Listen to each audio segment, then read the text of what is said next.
It's so easy to get wrapped up in the stories of the things you have to do.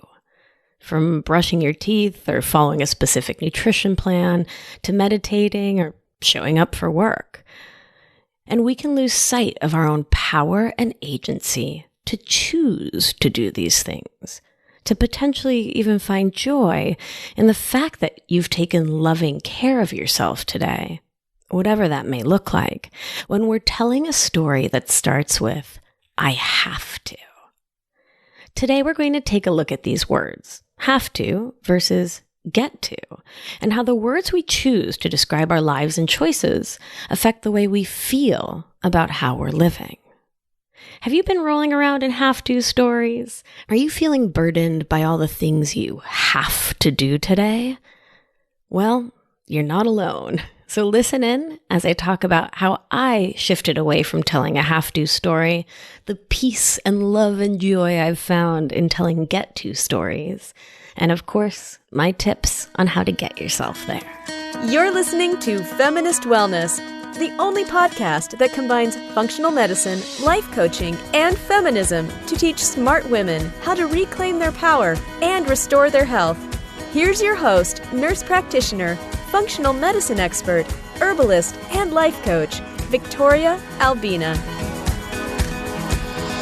My perfect love. Hello. How are you? I'm doing so well. I'm so excited. It's starting to feel like summer.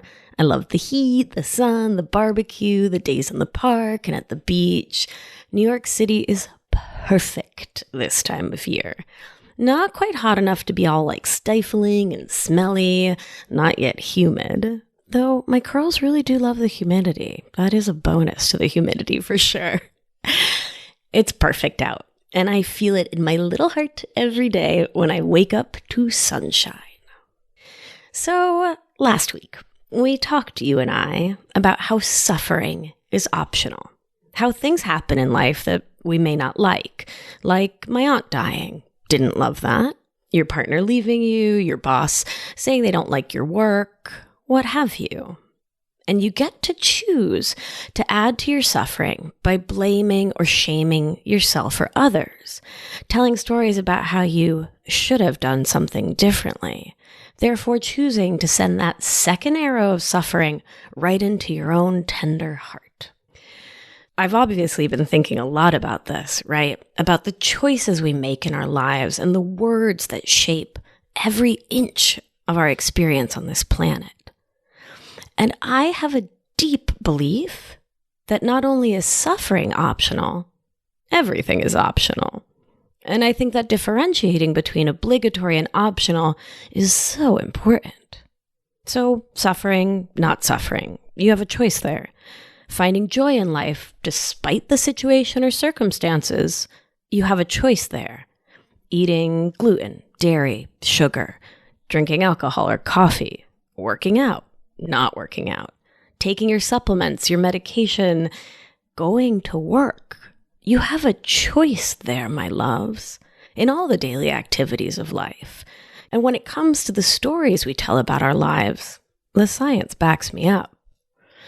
I believe in the cognitive behavioral science-based framework of the think, feel, act cycle.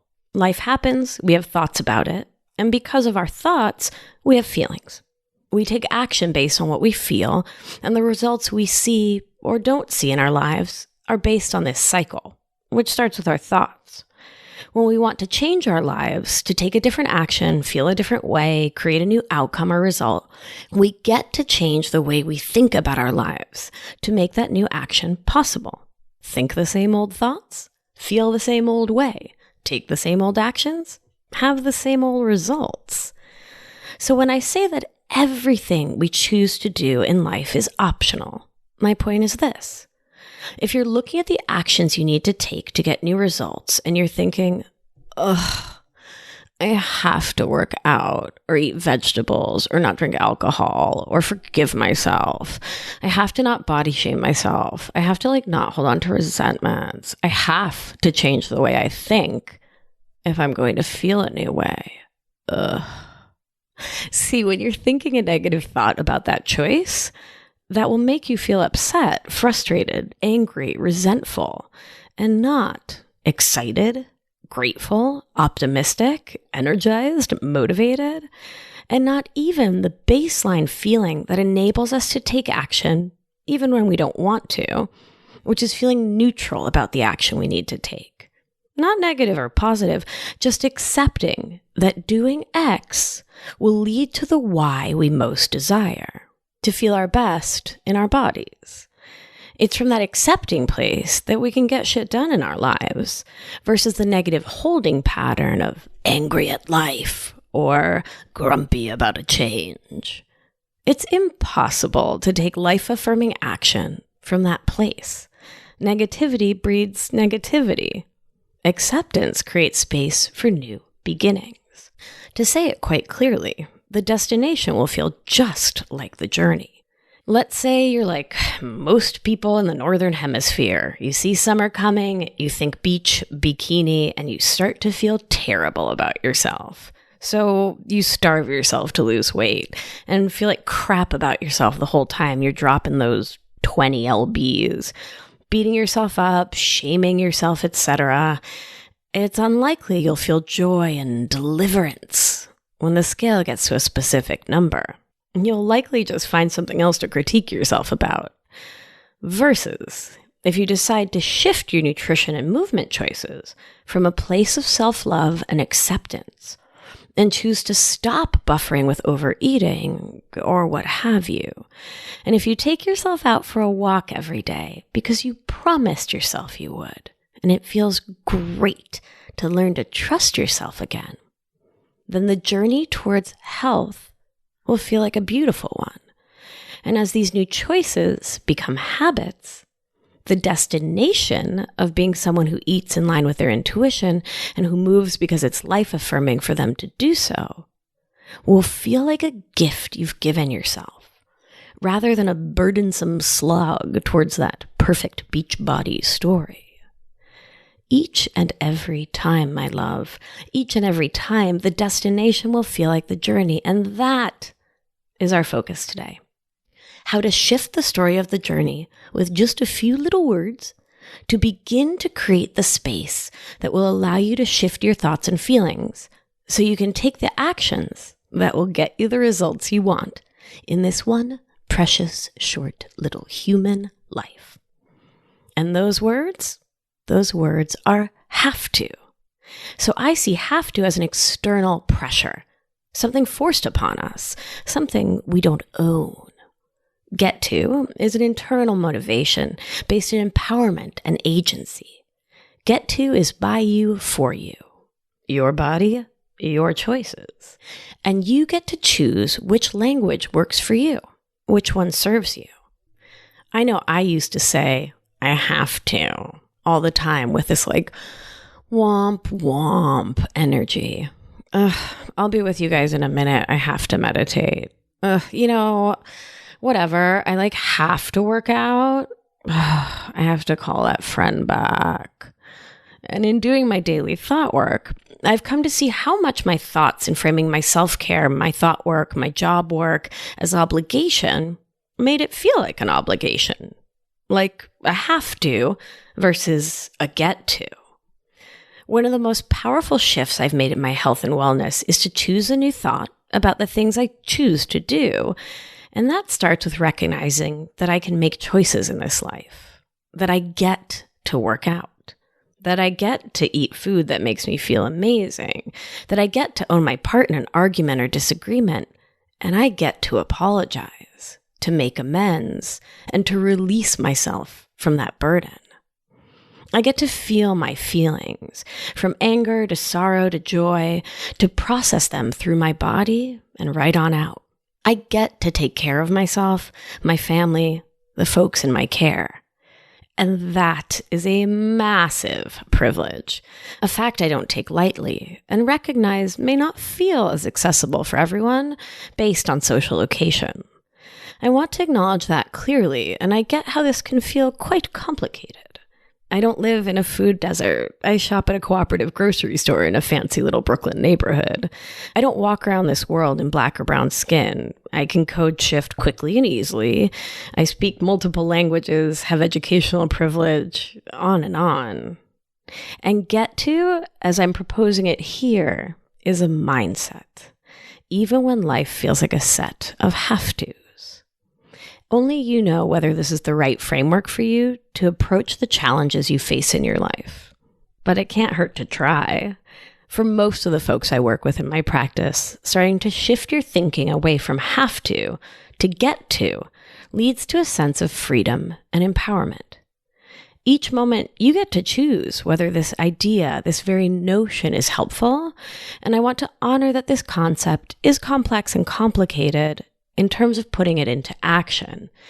And as a mental exercise, it can be so helpful for so many of us. And we each get to choose what we want to do, and we get to recognize when it's safe and possible to apply this framework. And when it comes to the daily tasks of my life, I get to do so many things in order to have a healthy digestion and mental health. I don't have to do any of these things. I can eat gluten, I can drink alcohol and caffeine, I can skip my meditation and my workout, I can do all of that, and there will be consequences. And I can choose to take those consequences on. That is totally available to me. I can go back to having terrible daily heartburn, IBS, depression, anxiety. I can go back to being bloated, to having belly pains, joint pain, inflammation, sadness. That's 100% available to me. And it's clear at this point in my life that there are behaviors, actions, thoughts that I can engage in that can keep me feeling my best. And I can also choose in the moment to get more sleep if I'm tired and to put a task off if doing so is truly a net positive for me. I can recognize when I get to make those choices. I can choose to skip a workout if I'm sick, and I can recognize that I get to choose rest. And if I'm on a road trip and I'm hungry and out of snacks, I can choose to eat what's available or to be hungry until we get to food that I know works better for my body. I get to make those choices. As always, my message is one of balance and deep self-love, about listening to your perfect human body and showing up in the healthiest, most checked-in way possible and staying in the flow of what that means, one day at a time. And most days, I choose the path that keeps me feeling balanced, sane, well, the path that allows me to show up for myself, for you all, for the people I love. And doing the daily things that keep me well doesn't feel like a burden when I recognize that I don't have to do any of it, not a single thing. I get to, and I'm so grateful. We can also apply this framework beyond the things we actually may want to do and to the things that we experience as burdens, as struggles, as challenges, as frustration points in our lives. One of the ways I hear these have-to stories showing up the most for my patients and clients, beyond the have to take supplements, have to give up gluten, that whole thing, is around housework. And so I've been thinking a lot about my own relationship to daily domesticity. So stay with me here. I was socialized as a woman and was socialized to clean, to do chores, to be a good little Latina, to take my dad's dish to the sink after dinner, to prepare breakfast for myself and my sister through middle and high school because both of our parents were working. At some point, some patriarchal story about a clean home being a sign of womanly success got into my head, particularly as a Latinx femme, and I judged myself against what I thought others would think about me based on how spotless and tidy my house was or wasn't. It got all mixed up with my valuing myself as a human. Needless to say, I have had a complex relationship with housework as an adult. My partner, an amazing human animal, sees housework differently than I do. And this was a source of tension for some time because I was coming to the issue with a specific story about how it should be done. And as a feminist, I have a lot of thoughts about equal distribution of labor, the importance of cooperation, particularly in the domestic realm, and the ways in which mammals who are socialized as women are asked to do not just the physical labor of keeping up a house, but the emotional labor and psychic labor of noticing when there's not enough toilet paper and making sure to buy it, recognizing when the little things are about to run out, and always staying one step ahead. In the last few years, I've done a lot of thought work on this issue and have come to think about and talk about my own standards for cleanliness, tidiness, etc. from a place of get to and not have to. I mean, at first, let's be real, because have to feels like crap and was leading to discord in an otherwise phenomenal relationship. I've come to realize that if I want the house to look a certain way right now, that is my thought leading to my feeling, and that I get to choose to keep things looking how I want them. It doesn't matter if my partner doesn't want to do the things I want them to do exactly the way I want them done when I want them done. They are an adult, and they do plenty around the house, don't get me wrong, and they don't have to do anything they don't want to do, and I don't have to get mad about it or frustrated about it, let alone make it mean anything. I can own the part of housework that's what I want done, and I can do it myself without any martyrdom or feelings of being put upon, because I have come to realize that I don't have to do it. I could let the laundry pile up, but I don't want to. I could let the compost pile up, but I don't want to. I could let the dust bunnies enjoy their dusty lives under the couch, but I don't want to. So I clean because I want the house clean, and therefore cleaning is something I want to do. And if I want help, I ask for it in a calm, resentment-free way, because I know that I'm not being put upon by my own stories of what a clean house looks like, and the stories about what it might mean about me. I want things a specific way. I can be picky, I'll own that, so I tend to it. I changed my thoughts to change the way I feel, which allows me to take action from a place of feeling empowered to keep my living spaces and my office the way I want them, for me, on my terms, without grumpiness or any kind of bullshit. And to be real, dropping the rock of being annoyed, frustrated, resentful with my partner has opened up such a gorgeous space for us to find compromise and cooperation, and for them to show up for household work in so many ways. It turns out that they are a very helpful human. They just don't want to be nagged. And that's the action I was taking. Again, I will own that. From that place of being so aggrieved by my own choices. And dropping those unhelpful stories about my sweet love being unhelpful has opened up space for me to see the tasks that they do for our family that I have no interest in doing. They move the car twice a week, which is a thing New Yorkers will understand for sure. They book and plan all our travel. And when they want the house to be clean in a specific way, they do it because they want to, not because they have to. This realization has led to so much harmony in my life. It's a really beautiful thing and has been a great place to apply this framework that we don't have to, we get to. So you may be thinking, hey, Vic, so this is cool, but I have to feed my kids. I have to pay my taxes. I have to go to work. But the truth is, you don't. You can choose not to feed your kids or look after them, but you might lose them pretty quickly one way or another. You don't have to pay your taxes. But why don't you go ahead and ask Al Capone how that one works out? Probably not a great plan. You don't have to go to work, but your boss might have something to say about that. And you may get fired, lose your home, have to sleep on your cousin's couch. And that may not be what you want for your life. There are consequences for not doing certain things in our lives, for sure. But that have to energy, man, that energy sucks. It sucks the life and the joy and the peace and the calm right out of your life. If you have access to a machine that plays podcasts, then you likely have the privilege of being able to feed your kids something.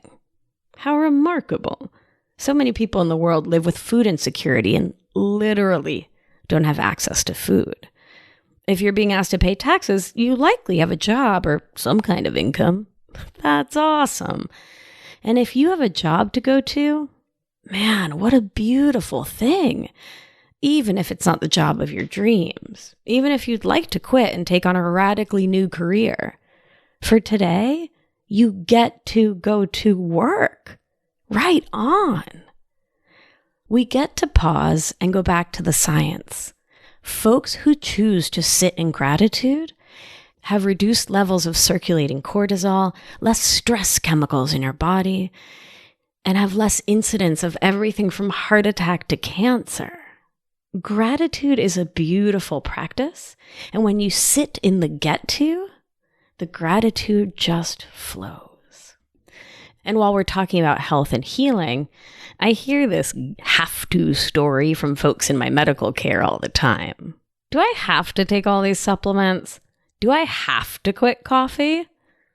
I think you know the answer. The answer is no. Of course not. You don't have to do any of it.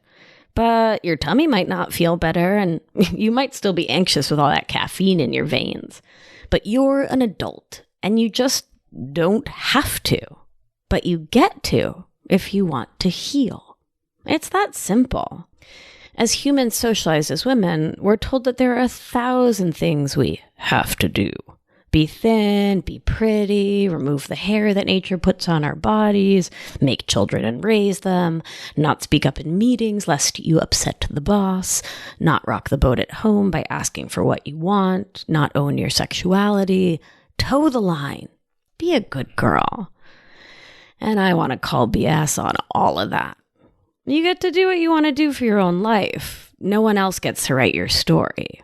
If you don't want to do a task, you don't have to do it. And if you don't want to, shave your legs or your underarms, don't. Just know that someone might say something about it, and that's cool. That's just them voicing their thoughts about your body, and you don't have to make it mean anything. Meanwhile, if you want to shave or wax or whatever, go for it. Again, your body, your choices. This week, my love, I want to invite you to ask yourself, when you're feeling annoyed by a task, find yourself buffering against doing or feeling something, spiritually bypassing a sensation provoked by your thoughts. Ask yourself, is this something I truly have to do? Is that a fact? Or do I get to do whatever the thing is? Can I find a way to hate doing it just a little bit less, just for today? Could hating it a little bit less open up some space to just get it done?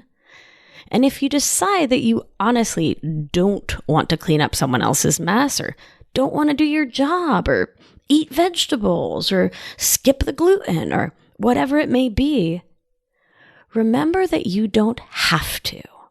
But if you choose to, do so without resentment, recrimination, anger at yourself or others. You made that choice as an empowered adult human. Own it, my love. I hope that this new framework has been helpful for you. I want you to feel so amazing in your body. I want you to feel so healthy, strong, happy, and well. And you get to choose what that means for you and how you want to get there. Completing self-care tasks by grumpily checking things off a list is unlikely to get you the joy and confidence-filled life of your dreams. Take a deep breath. You got this. And you get to live your life to the fullest. Breathe into those moments where you hear yourself saying have to. Give yourself a little love. It's just an old habit. and see if you can shake yourself free from those old thoughts and shift it to see where you get to. Take a moment to hop on over to my website to download your free Have to Get to worksheet at victoriaalbina.com. Say hey over on my Instagram and Facebook at Victoria Albina Wellness. I'd love to hear from you. I'd love to hear your comments. And most of all, I hope that this podcast and everything I'm making for you is so helpful. Be well, take good care of yourself, and remember, when one of us heals, we help heal the world. See you next time, my love. Be well. Thank you for listening to this week's episode of Feminist Wellness. If you like what you've heard, head to victoriaalbina.com to learn more.